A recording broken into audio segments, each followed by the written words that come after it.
काफिला तपती सहराओं में से गुजर रहा था कि अचानक एक खबर मिली कि भाई के भाई को शहीद कर दिया गया है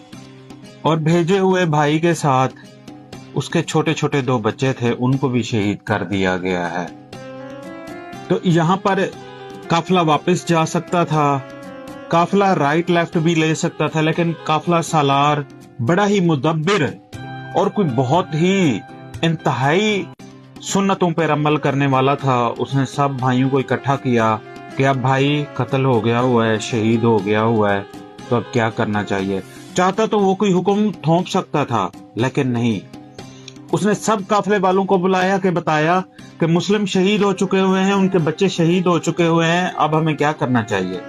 मुस्लिम के भाई जो कि काफिले में शरीक थे, उन्होंने कहा कि अब अगर हमारा भाई शहीद हो गया हुआ है तो हम उस शहादत का बदला लेंगे, हम उस मंजिल की तरफ आगे बढ़ेंगे जो जहां पर हमारा इम्तिहान है, जहां हमने प्यासे शहीद होना है, हम वहां जाकर ही रहेंगे। जी हाँ दोस्तों, ये सुन्नत रसूल था, ये रसूल का घराना था, ये अली का घराना था, जो हर एक सुन्नत के ऊपर पैरा अमल था, जो एक दूसरे पर हुक्म नहीं थोपते थे, जो एक दूसरे का अदब करते थे, एक दूसरे से मशवरा करते थे। मुसीबत की घड़ी में भी वो सुन्नत और फर्ज के ऊपर